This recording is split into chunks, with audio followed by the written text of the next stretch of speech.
2020년 7월 30일 목요일 로마서 4장 9절로 17절 말씀. 그러면 이러한 복은 할례를 받은 사람에게만 내리는 것입니까? 그렇지 않으면 할례를 받지 않은 사람에게도 내리는 것입니까? 우리는 앞에서 하나님께서 아브라함의 믿음을 의로움으로 인정하여 주셨다고 하였습니다. 그러면 어떻게 아브라함이 그러한 인정을 받았습니까? 그가 할례를 받은 후에 그렇게 되었습니까? 그렇지 않으면 할례를 받기 전에 그렇게 되었습니까? 그것은 할례를 받은 후에 된 일이 아니라 할례를 받기 전에 된 일입니다. 아브라함이 할례라는 표를 받았는데 그것은 그가 할례를 받지 않은 동안에 이미 믿음으로 얻은 의로움을 확인하는 것이었습니다. 그래서 그는 할례를 받지 않고도 믿는 모든 사람의 조상이 되었으니 이것은 할례를 받지 않은 사람들도 의로움을 인정받게 하려고 하신 것입니다.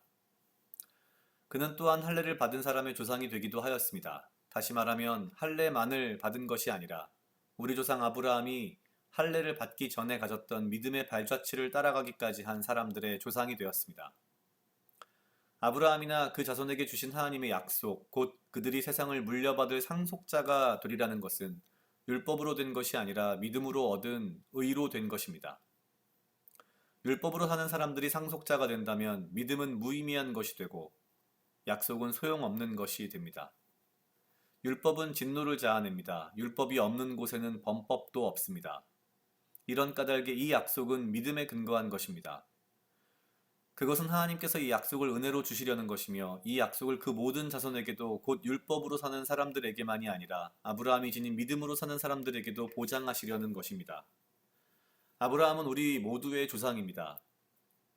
이것은 성경에 기록된 대로 내가 너를 많은 민족의 조상으로 세웠다 함과 같습니다. 이 약속은 그가 믿은 하나님, 다시 말하면 죽은 사람들을 살리시며 없는 것을 있는 것 같이 불러내시는 하나님 앞에서 보장된 것입니다. 아멘.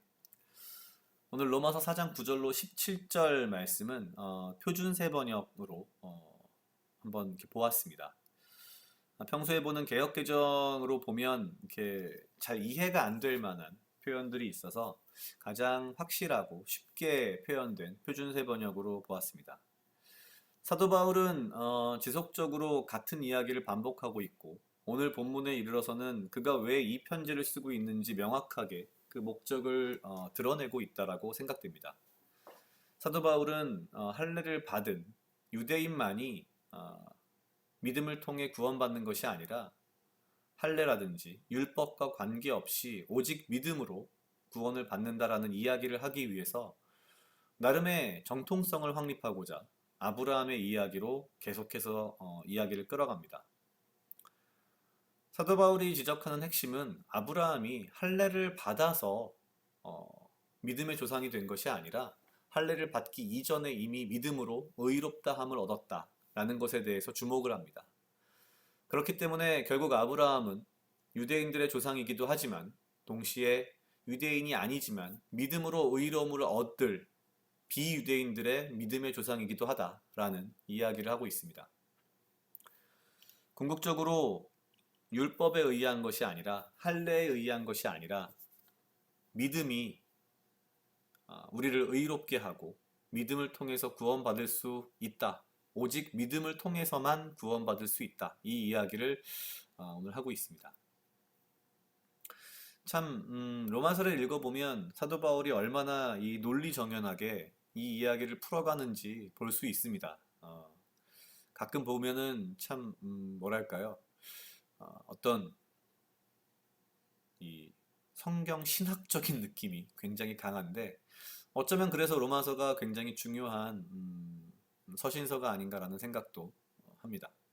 우리가 언뜻 가질 수 있는 신앙적인 질문들, 의문들을 당대에 그리고 어떻게 보면 지금까지도 우리에게 명확하게 그 믿음의 핵심을 이야기하고 있습니다. 궁극적으로는 그런 것 같습니다. 우리는 믿음으로 구원받았다라는 것을 믿고 이렇게 살아가는 그리스도인들인데 이 시대에는 율법이라든지 혹은 유대인 혹은 할례 이런 것들이 어쩌면 그들의 믿음을 통한 구원이라는 것에 뭔가 방해가 되는 요소가 아니었나 싶습니다. 그렇다면 오늘날 우리에게는 어떤 것이 이러한 할례라든지 율법이라든지 유대인이라든지 이런 것일까라는 고민을 좀 해봤습니다.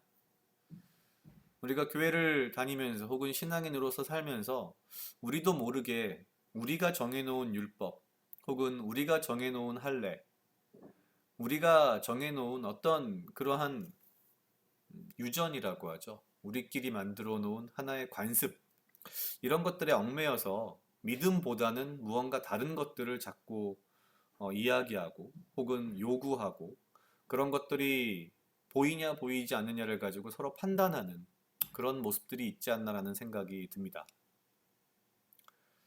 오직 믿음으로 구원을 받는다.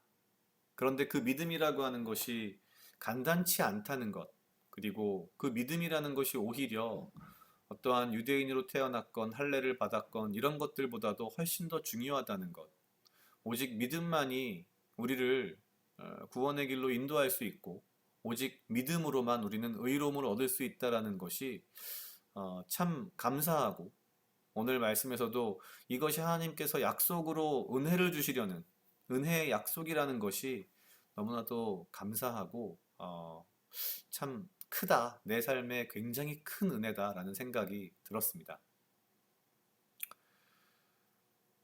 오직 믿음만으로 살아갈 수 있는 것, 그리고 믿음이 아닌 것들로 다른 사람들을 판단하지 않으려는 것, 믿음이 아닌 것으로 무언가 구분 지으려는 것에서부터 무언가 내 스스로부터 좀 자유로워야 되지 않겠나. 그리고 오히려 남을 보기보다는 내 자신의 믿음을 점검하고 내 자신의 믿음에 대해서 꾸준하게 더욱더 공고히 다져가는 것이 정말 중요하지 않을까라는 생각을 했습니다. 각자 약 2분 정도 묵상하시겠습니다.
다 같이 기도하시겠습니다.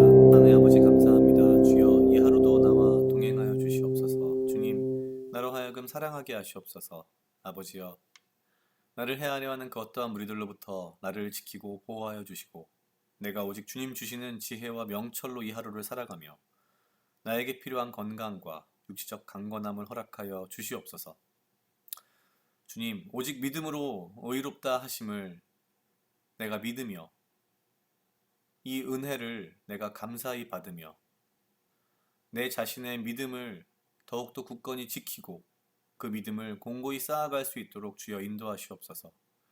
내가 믿음이 아닌 그 다른 어떤 것으로 대신하지 않게 하시고 혹은 판단하지 않게 하시고 오직 주를 믿는 믿음으로 내가 주 앞에 나아갈 수 있음을 유념하며 주 앞에 은혜로 감사함으로 이 하루를 또한 살아갈 수 있도록 인도하여 주시옵소서. 감사합니다. 이 모든 말씀 예수님 이름으로 기도드렸습니다. 아멘.